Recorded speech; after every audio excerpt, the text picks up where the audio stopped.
aí, viu? De beijar a barreirada. E Laura. Conversa com ela também. Não existe isso não, Júnior, aí. Vou perguntar Laurinha.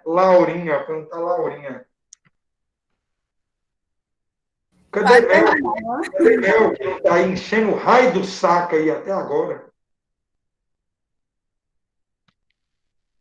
Galera, Eu acho tô que tá tudo aqui, ok. meu filho. Aí, ótimo. Ó, vai parar de noite e prestar atenção agora. Tá bom. Peraí. Galera, bom dia a todos. Uma palavrinha com vocês antes da gente começar essa história aqui. Essa semana, né, vocês estão cientes, né, o que foi nos passado pela direção, é que essa semana destinaríamos ou a aula ou parte dela para fazer aquela atividade dissertativa. Todas as atividades que vocês fizeram, né, previamente eu já corrigi, né, já foi lançado, já foi repassado à secretaria essa nota dessas atividades. E a última atividade que nós faremos é atividade dissertativa. Eu tentei fazer uma atividade mais enxuta, né, mais objetiva, porque nós já vínhamos fazendo desde as 3 últimas semanas, a gente já vinha fazendo aí as atividades ao longo dos horários. Para não ficar tão maçante, né, tão cansativo, eu fiz uma atividade dissertativa um pouquinho mais branda, né, em quantidade de questões. Se não me falha a memória, temos 3 ou 4 questões para vocês responderem, mas por ser uma atividade dissertativa, ela toma um tempo para você montar, elaborar uma resposta, colocá-la lá, né, na forma de texto. Então, bom senso nessa hora, né, bem prudente no momento lá. Eu vou começar a aula de hoje, gente, no primeiro horário, nós vamos continuar com a matéria. Eu vou falar de ecologia de populações. Se der tempo, eu começo a falar de bioma e já deixando claro para vocês, já reiterando uma fala que virou um bordão aí praticamente das nossas 3 ou 4 últimas aulas. A matéria de ecologia já está acabando. Faltam 2 tópicos apenas para ser comentado aqui de ecologia. São os assuntos ecologia de populações e biomas. Né? Esses assuntos provavelmente já estão na apostila 4. Né? A apostila divide o assunto, fraciona o assunto ecologia, mas por ser um tema tão rápido, tão objetivo, nós já estamos lá para o livro 4 desse conteúdo.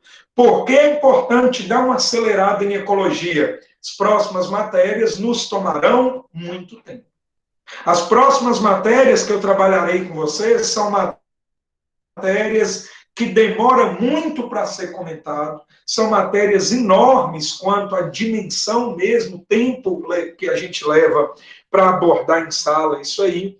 Então, meio compensando, já que ecologia é uma matéria mais tranquila de entender, a gente estica na ecologia e deixa para demorar um pouquinho na matéria que vocês têm mais dificuldade. Então, parar de enrolação aqui. Antes até de projetar para vocês o slide, como prometido na aula anterior, sempre às vésperas de nossas aulas, eu vou postar o slide ou PDF que eu utilizarei na aula da semana. Então, não sei se vocês perceberam, eu postei lá para vocês ontem à tarde, à noite, não me recordo bem, um PDF dessa aula que trabalharemos nessa e na próxima semana. Né? Aquilo, gente, eu queria deixar também muito claro que é nada obrigatório. Você não tem a obrigação de um horário diferente do nosso, que não seja esse de terça-feira, das 9 às 10h50. Estou falando, claro, por mim unicamente. Não representa a fala dos outros professores do Foco. Você não tem a obrigação de ficar em outra aula, de um outro momento, em outro horário, fazendo atividade do meu conteúdo. Eu postei lá para aquele aluno que quer, que acha mais prudente, que acha mais conveniente anotar a matéria em casa para ter uma dinâmica maior, entender melhor o conteúdo aqui durante a aula. Então, vou postar a partir dessa semana, sempre na segunda-feira à tarde, eu vou mandar para vocês um material que utilizaremos na aula de terça-feira. Só para aquele aluno que quiser fazer uma anotação prévia. Às vezes, alguns alunos reclamam que não dá tempo para anotar tudo que está no slide, que o professor passa muito rápido, que às vezes ele quer anotar uma observação que o professor fala e não tem a possibilidade de escrever o slide e fazer a anotação, só para a gente ganhar um tempinho aqui. Então, o que aparece para vocês lá, deixe-me só abrir esse slide, espelhar aqui para vocês. O que foi mandado para vocês, galera, é o que nós comentaremos aqui hoje. Então, para vocês estarem cientes, primeiro horário, primeiro momento da aula de hoje, nós vamos continuar com o tema ecologia, vamos praticamente concluir o tema ecologia. No outro horário, eu vou explicá-los, eu vou deixar disponível a atividade lá, a partir do próximo horário, e eu vou explicá-los como nós faremos e como vocês se organizarão para essa atividade dissertativa. Sempre aquela história. Teve dúvida? Vai no microfone, ativa o microfone, ou manda lá no chat, nós vamos clareando algumas coisinhas aqui. Veja a simplicidade do que eu vou comentar aqui. Ecologia de populações, gente, é aquela parte da biologia que qualquer pessoa que tem uma capacidade mínima de enxergar o ambiente ao seu redor vai compreender e entender bem isso aqui. Vamos lá. Ecologia de populações é a área da ciência, é a área da matéria que estuda tudo que é garantidor, tudo que é controlador de uma população biológica. Júnior, peraí, me relembre aí, por favor, o que é população para a biologia.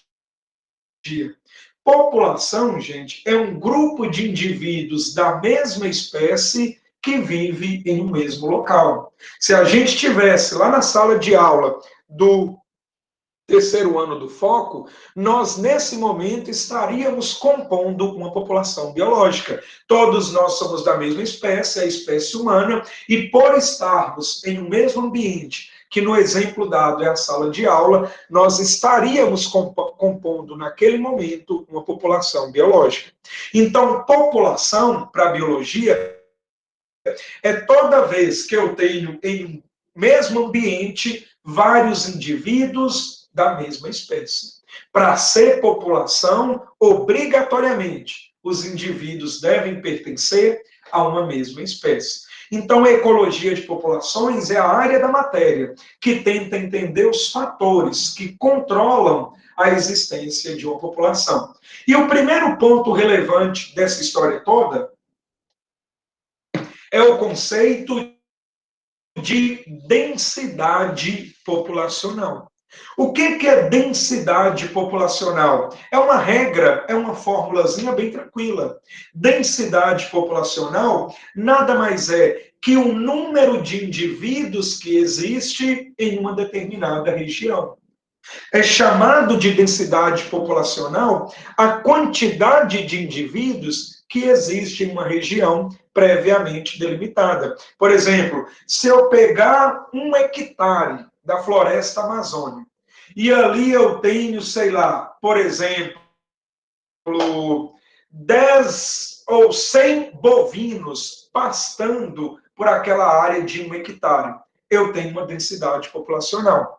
Se eu coloco naquela mesma área de 1 hectare 1000 bovinos, eu tenho ali uma densidade populacional muito maior. Eu tenho muito mais indivíduos naquela mesma área, naquele mesmo local. E isso traz para a ecologia, galera, alguns conceitos, alguns inconvenientes bem importantes. Por exemplo, vários fatores interferem no crescimento de uma população.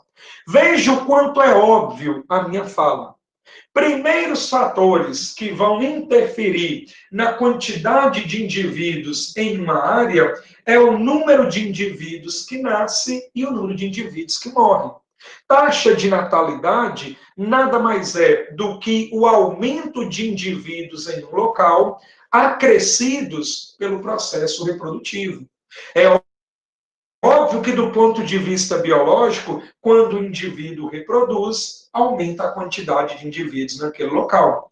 Então, a densidade populacional, ela pode aumentar, por exemplo, pela taxa de natalidade. Se todos os bovinos que se encontram naquele 1 hectare de Mata Atlântica ou de Amazônia, se todos eles reproduzem e geram descendentes, a quantidade de indivíduos, a densidade da população tende a aumentar.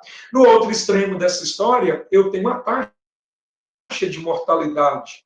Taxa de mortalidade é quando indivíduos são excluídos de uma população devido ao óbito.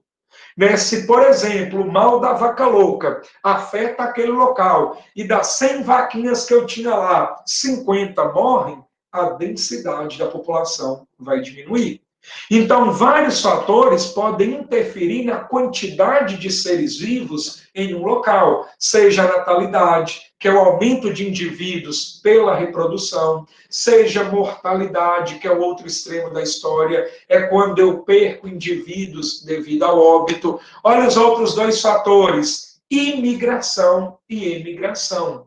Imigrar é chegar a indivíduos. Se vários indivíduos chegam àquele local, é óbvio que a taxa, a densidade populacional vai aumentar. Se vários indivíduos saem daquele local por algum motivo, a densidade populacional vai cair. Por exemplo, vocês sabem muito bem da geografia. No Brasil, a região do país que eu tenho uma maior densidade populacional é o Sudeste brasileiro. Essas regiões aqui de Minas, São Paulo, Rio, Espírito Santo, é a área do nosso país que eu tenho uma maior densidade, ou seja, que eu tenho vários indivíduos em um mesmo local, em uma mesma área. Muito se deve à taxa de imigração. Várias pessoas chegam a esse local por ser aqui que eu encontro os principais centros urbanos, as principais indústrias, onde a pessoa tem a maior probabilidade de encontrar um emprego. Muito comum, foi muito comum nos anos 70, nos anos 80, as pessoas saírem do Nordeste assolado pela seca, não amparado, não assistido pelo poder público, era uma região que sofria muito com desemprego. As pessoas, no intuito de buscar melhores condições de vida, saíam da área do Nordeste, migravam aqui para o Sudeste para encontrar melhores recursos, melhores meios de sobrevivência. É claro, se mais gente chega ao Sudeste, maior é a densidade aqui. Se mais gente sai do Nordeste, menor é a densidade populacional. Perceba que é muito óbvio, que é muito intuitivo o que eu falo. Se vocês estão cansados de saber da geografia, que população nada mais é do que a quantidade de indivíduos que vivem em um local e que muitos fatores interferem nessa densidade da população. A imigração e a natalidade aumentam a quantidade de indivíduos. A emigração e a mortalidade diminuem o número de indivíduos naquele local. Muito óbvio, muito intuitivo, nem tem muito o que ficar rodeando aqui, não.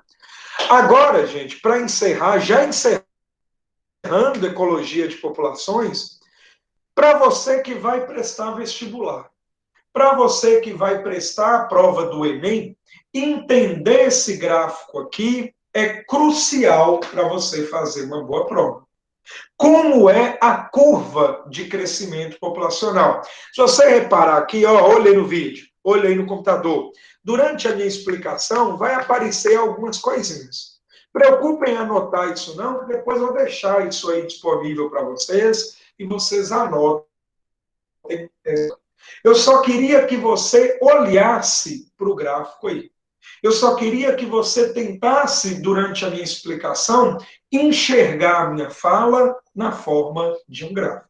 Primeira coisa, no eixo Y desse gráfico, eu tenho a variável quantidade de indivíduos. No eixo X do gráfico, eu tenho a variável tempo.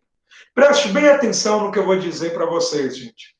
Todo ser vivo tem como característica mais marcante a capacidade de reproduzir, de gerar descendentes, de gerar um filhotinho. Todo ser vivo tem a capacidade de reproduzir. E todo ser vivo, gente, tende a reproduzir descontrolado e desenfreadamente. A tendência é que as populações biológicas cresçam de maneira descontrolada. Por exemplo, uma bactéria, ela é capaz de, a cada 20 minutos, gerar uma bactéria filho. E essa população de bactéria, uma bactéria origina duas, duas origina quatro, quatro origina oito, oito origina 16. Repare, então, que a população ela tende a apresentar um crescimento exponencial.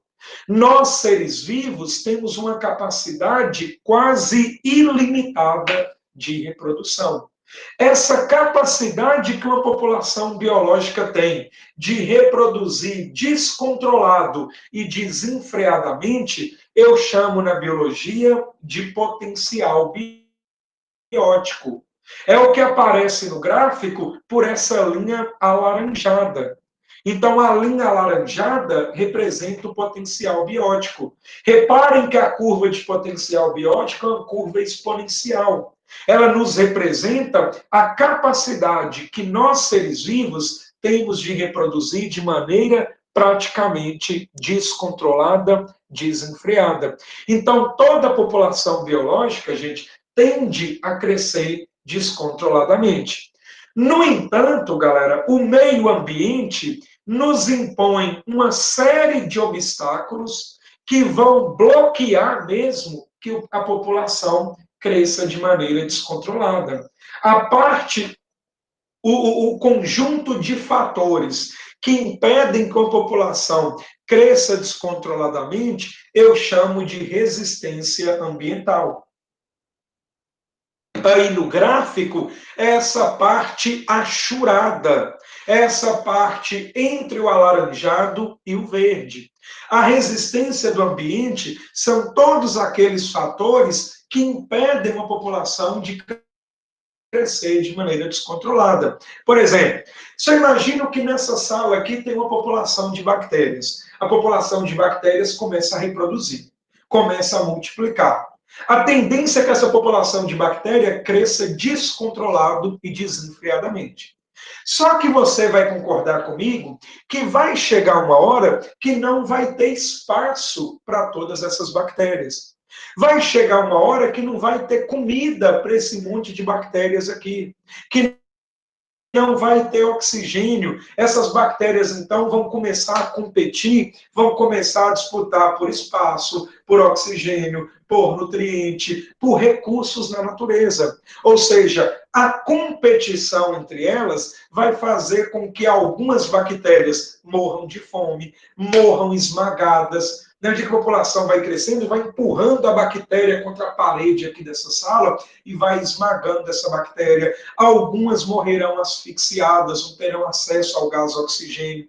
Então percebam que à medida que a população vai aumentando, a competição entre os indivíduos vai criando um obstáculo para aquela população continuar crescendo de maneira descontrolada. Esse conjunto de fatores que vai freando, que vai barrando um crescimento desenfreado de uma população, eu chamo de resistência do meio ou resistência ambiental. A tendência é a população crescer descontroladamente, mas o ambiente me impõe uma série de fatores, uma série de obstáculos que impede que a população cresça de maneira descontrolada. E isso aí eu tenho nesse meio competição, predação, parasitismo. Uma população de zebra vai reproduzindo e vai aumentando exponencialmente a quantidade de zebra. Aquele excesso de zebra atrai vários leões para aquele local. À medida que o leão vai alimentando da zebra, ou seja, a predação, vai impedindo que a população de zebra cresça, descontroladamente. Então, repito, toda a população tende a crescer de maneira descontrolada, mas o ambiente me impõe uma série de obstáculos que impede que a população cresça de maneira descontrolada. Então, gente, o meio ambiente, ele tem uma capacidade de suportar indivíduos naquele local. No gráfico, essa capacidade de suporte do ambiente aparece com a linha azul. A população tende a crescer descontroladamente, mas o ambiente tem uma capacidade máxima de indivíduos que ele pode suportar. Quando atinge essa capacidade máxima de indivíduos, a competição vai tornar-se aguda, a predação, o parasitismo, a falta de espaço, a falta de comida, a falta de nutrientes. Então, quando o ambiente atinge sua capacidade limite para suportar aquela população, ele vai impondo vários obstáculos para que aquela população não continue a crescer. Então, como é o crescimento real de uma população? O crescimento real de uma população é o que está representado pela linha verde aí no gráfico. Uma população, gente, ela tende a crescer de forma acelerada por um tempo. Vai chegar um tempo que a quantidade de indivíduos atingiu a capacidade do ambiente suportar aquele grupo. O meio ambiente, então, começa a impor uma série de obstáculos que impede a população de crescer de maneira descontrolada. Essa população, então, vai sofrendo oscilações periódicas. Então, de vez em quando, vai nascer alguns indivíduos, outras vezes vão morrer alguns indivíduos, outras vezes alguns indivíduos chegarão àquele local, por outro lado, outros irão embora. Então, na natureza, uma população ela vai crescer até o ambiente ter capacidade de suportá-la. Aí no gráfico seria a linha azul. A população em verde ela vai crescer até a linha azul. Até o momento que o ambiente tem capacidade de suportar aquele monte de indivíduos. Quando chegar nessa capacidade de limite, essa capacidade de suporte, o meio ambiente começa a impor uma série de obstáculos que representa a resistência ambiental, que impede que a população cresça de maneira descontrolada. Essa população, então, tende a estagnar o seu crescimento e a sofrer oscilações sazonais. Como que eu posso entender essas ondinhas da curva verde? De vez em quando nasce alguns, de vez em quando chega alguém naquele local. Como que eu posso entender essa depressão? Fato da curva estar descendo aí, a curvinha verde. Alguns vão morrer, alguns vão embora daquele local. Então, galera, a capacidade de analisar gráfico é um requisito muito cobrado de vocês pelo Enem. Então, como que eu posso entender uma curva de crescimento populacional? Toda população tende a crescer descontrolado. Essa capacidade que a população tem de crescer descontroladamente, eu chamo de potencial biótico. Só que o meio ambiente tem um certo limite, tem uma certa capacidade de suportar aquele monte de indivíduos. Quando atinge essa capacidade de suporte, o ambiente começa a impor uma série de obstáculos. Aí no gráfico, esses obstáculos aparecem como essa parte achurada, essa parte amarelada. O meio ambiente vai impondo algumas barreiras, algumas resistências, para que a população não cresça descontrolado. Então, na prática, no real, como é o crescimento de uma população na natureza? Uma população tende a crescer até um certo limite. Até aquele momento que o ambiente vai suportar atingir o limite, a população vai sofrendo apenas oscilações sazonais. Olha que negócio esquisito, gente. Olha que negócio curioso. Alguns biólogos evolutivos, com muito respeito, com muito respaldo da comunidade científica, eles têm algumas evidências de que esses surtos de doenças que nós temos nada mais é do que a natureza aumentando a resistência do meio para que nossa população não cresça descontroladamente. Há quem diga que algumas pragas, algumas doenças que surgem em determinadas populações sejam maneiras de autocontrole da natureza para reduzir o crescimento desenfreado daquela população. Então, há quem diga que aquelas doenças que surgem de maneira pandêmica, ou seja, que espalham por todo o planeta e que acabam dizimando uma parcela importante, como foi com a gripe espanhola, com a gripe russa, com a tuberculose lá no século XVIII, no século XVII, como foi com a gripe aviária, como foi com ebola, como está sendo agora com a Covid-19, que tudo isso é maneira, é mecanismo de um ambiente impor para nós alguns obstáculos para impedir que a população, no caso a população humana, cresça de maneira descontrolada. Por vezes, a plantação, a lavoura, a plantação de soja é atacado por praga e mata quase tudo.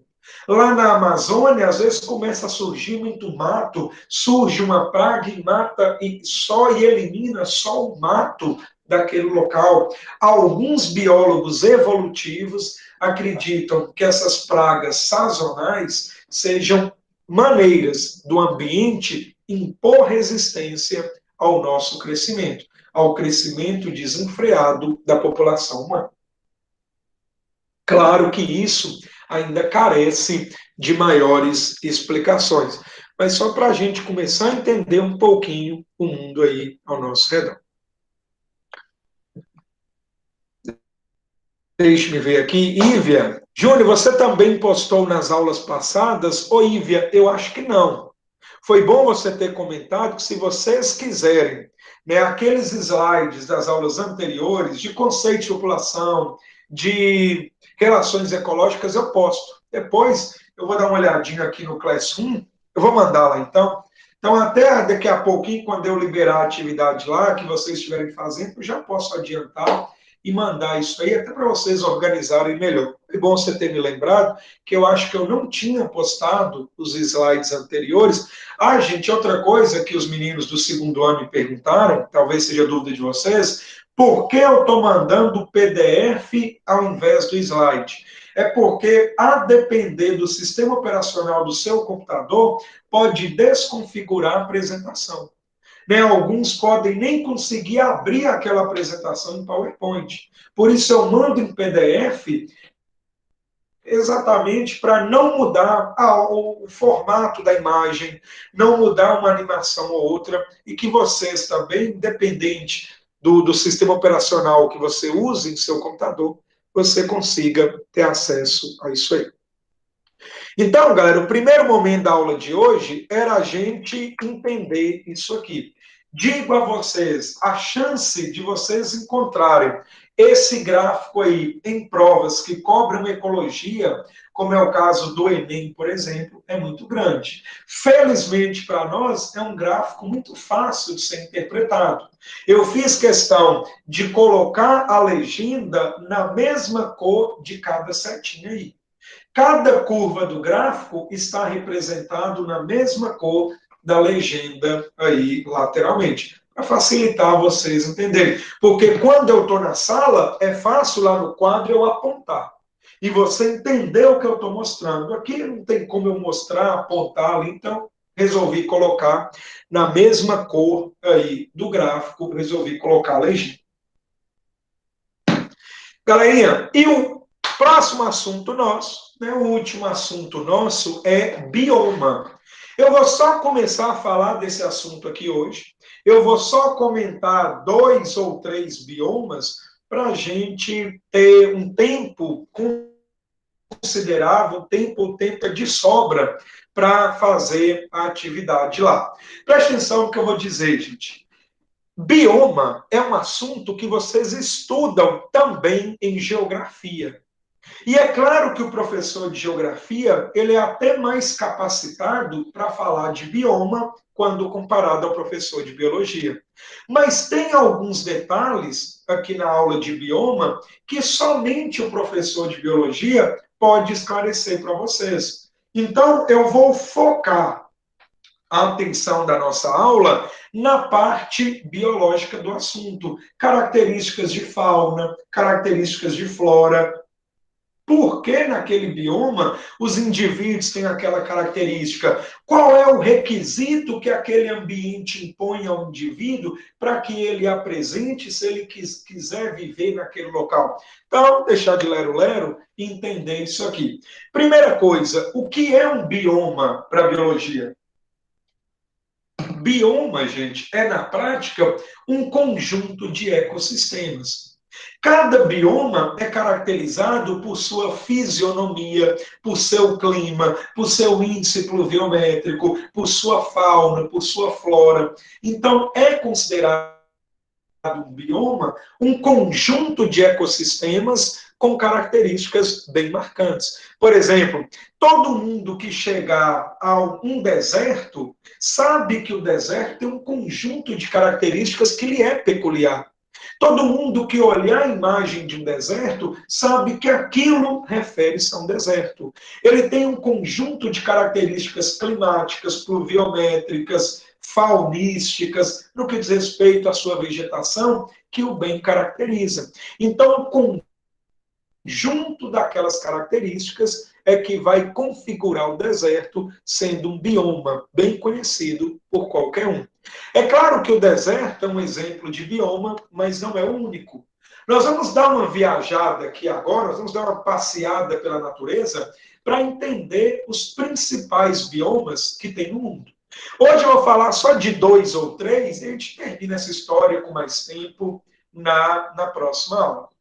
Se eu analisar o mapa mundi, galera, que aparece aí para vocês, no canto superior direito do slide, se eu analisar o mapa mundi, a extremidade norte do mapa mundi, onde está aí colorido de amarelo, predomina um bioma chamado, tundra. A tundra pega todo o extremo norte do planeta. Pega ali norte do Canadá, norte da Europa, norte da Ásia. Todo esse local eu tenho um bioma chamado tundra. A tundra, gente, é um gelo eterno. A tundra é caracterizado por temperaturas muito baixas, por muita neve, e como ali está tudo congelado, basicamente, de planta, o que eu tenho naquele local são vegetais de pequeno porte. É o caso de grama, é o caso de musgo, é o caso de alguns líquens. A tundra sofre com um probleminha chamado seca fisiológica. Preste atenção nisso, a esquisitice dessa história. Lá no extremo norte do Canadá, lá no extremo norte da Ásia, da Europa, faz tanto frio que até a água do solo congela. Então, o solo lá do extremo norte do planeta, ele tem muita água. Só que a temperatura é tão baixa que até a água do solo congela. Seca fisiológica é quando eu tenho água no solo, mas a água não está disponível ao vegetal. A planta só consegue absorver água no estado líquido. Se a água no solo está congelada, para a planta é como se ali não houvesse água. E aí, é claro, quanto maior é a planta, maior é a sua demanda por água. Então, por que na tundra eu quase não encontro árvores? Por que na tundra eu não encontro vegetal de grande porte? Por que na tundra todos os vegetais são pequenininhos, como o musgo, como a grama, como é o caso do líquen, devido à seca fisiológica. É tão frio que até a água do solo congela.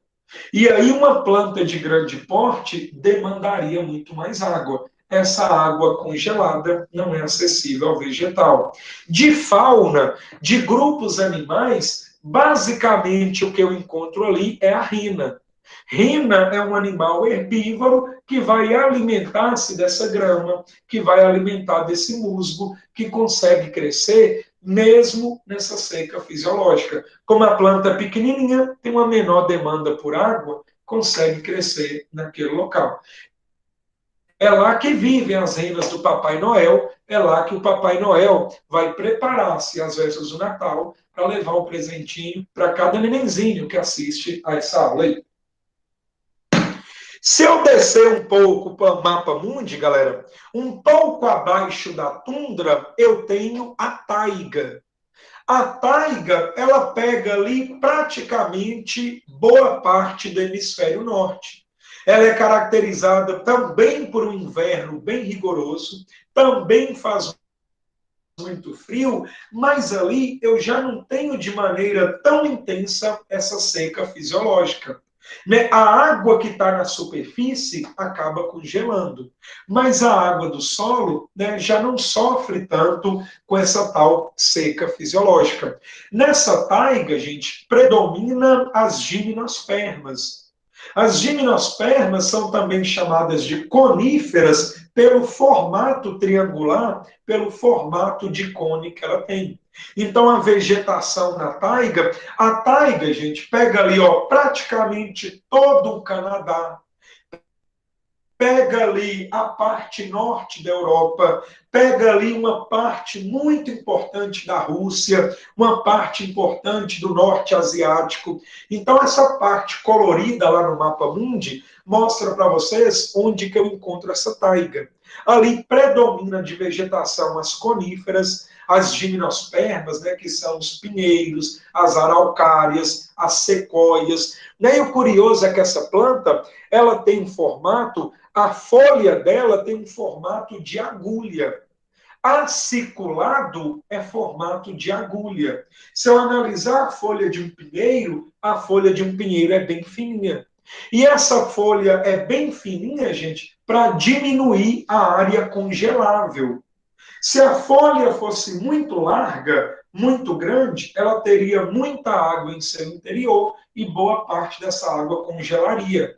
Para diminuir a área congelável da folha, a folha lá na taiga, né, das coníferas, das gimnospermas, tem um aspecto bem afilado, tem um aspecto bem fininho, para diminuir essa área congelável lá no vegetal. A fauna, né? É isso aí, gente, a taiga é aquela típica vegetação de filme, lá de X-Men, por exemplo, né, daqueles filmes gravados naquela região da Europa, essa região do Canadá, aquele monte de pinheiro é típico desse bioma chamado taiga. Né? A fauna predomina alces, ursos, lobo, toda essa galera vive aí nessa taiga. Então, né, descendo um pouco o planeta, saindo do extremo norte ali do mapa mundi, que eu tenho a tundra, pouco abaixo da tundra eu já encontro essa taiga. Essa taiga ainda faz muito frio, mas eu já não tenho de maneira tão aguda, tão incisiva, essa tal seca fisiológica. A água do solo já não mais congela de maneira tão frequente, o que permite aos vegetais daquele local ter um porte um pouquinho maior. E para encerrar essa aula aqui hoje, eu vou falar da floresta temperada. Se você analisar o desenho aí no mapa mundi, né, na lateral, né, no canto inferior esquerdo aí do vídeo, vocês vão perceber que a floresta temperada, ela pega ali boa parte dos Estados Unidos, quase a totalidade da Europa, pedacinho ali da Ásia. A floresta temperada, gente, ela é caracterizada por 4 estações do ano bem marcantes, bem definidas. Eu tenho um inverno muito rigoroso, né? A temperatura cai drasticamente, neva muito. Eu tenho um verão muito quente mesmo, as temperaturas chegando ali próximo aos 40 graus. Né? Eu tenho uma primavera com característica bem marcante, né, de floração lá nos vegetais, um outono em que praticamente todas as folhas caem dos vegetais. Então é bem nítido essa transição das estações nos Estados Unidos, na boa parte ali da Europa, né? De planta nesses locais, uma diversidade altíssima. Os carvalhos e as faias são bem típicos da Europa e dos Estados Unidos. Né? Essas plantas, gente, são chamadas de decídua ou caducifólia. Caducos vem do latim e quer dizer queda. Então, caducifólia é toda planta que perde a folha no outono. Na floresta temperada, isso é bem marcante, isso é bem evidente. A maioria das plantas perde as folhas no outono. Nós vamos comentar isso em fisiologia vegetal, que a perda da folha é para a planta não morrer desidratada. A planta perde a folha no outono porque o inverno é tão rigoroso, vai faltar água no estado líquido para não morrer desidratada, para não perder tanta água por transpiração. A planta perde a folha no outono. Mas isso é um tema lá de fisiologia vegetal que a gente vai comentar em matérias subsequentes. A fauna já é bem diversificada, tendo o esquilo como exemplo, símbolo desse bioma ali dos Estados Unidos, da Europa e de um pedacinho lá da Ásia. Os outros biomas, né, floresta tropical, savana, pradaria e deserto, eu vou deixar para explicá-los na próxima aula. Gente, eu acho que já aparece para vocês. Deixa eu só confirmar aqui. Eu acho que já aparece para vocês, já estou vendo aqui, né? Já está postado lá no Classroom a atividade dissertativa.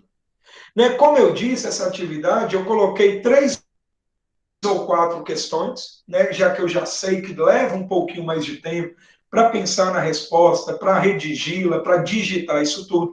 Assim como vocês fizeram com as outras atividades, vocês vão responder para mim no próprio formulário. Eu só peço, gente, até para facilitar o meu controle aqui, depois alguns perguntam, Júnior, recebeu a atividade? Que vocês, ao final da atividade, marque lá o linkzinho concluído. Eu gosto sempre de dizer isso. Se você marca no formulário, quando terminar a atividade, o link concluído, assim que você envia, aparece para mim que a atividade chegou. Se você não marcar como concluído, vai chegar de qualquer jeito. Não tem como, gente, vocês mandarem essa atividade para mim e ela sumir no meio do caminho, não. Ela não vai perder no meio aí da grande, ela vai chegar para mim. Só que o Classroom, ele leva um tempinho para atualizar isso aí. Então, para quem marca como concluído, marcou como concluído e enviou, chega instantaneamente para mim. Aparece, fulano de tal enviou a atividade. Recebido de fulano de tal. Se não marcou como concluído e enviou, o programinha tem um delay. Ele leva um tempinho para entender que a atividade saiu daí e chegou aqui. Vai chegar, não tem como. Mas, para facilitar o controle aqui, eu peço a vocês para marcar a atividade lá como concluída. Vai lá no Classroom, por favor, veja se aparece para você a atividade e resolva a atividade. De temas que nós já trabalhamos, do assunto ecologia, né? Eu vou ficar por aqui, vou continuar por aqui, para eventuais dúvidas. Gabriel, pode sair, mas antes disso, manda um ok para mim aqui, para representar a presença de vocês. Podem sair da reunião, gente, agora, vocês fazerem com mais calma isso lá, não ficar dividindo a atenção. Só manda um ok para registrar a sua presença, para eu mandar para Lucas. Isso aí. No mais, dúvida, vou continuar por aqui. E qualquer dúvida, manda aí que nós vamos clareando algumas coisinhas.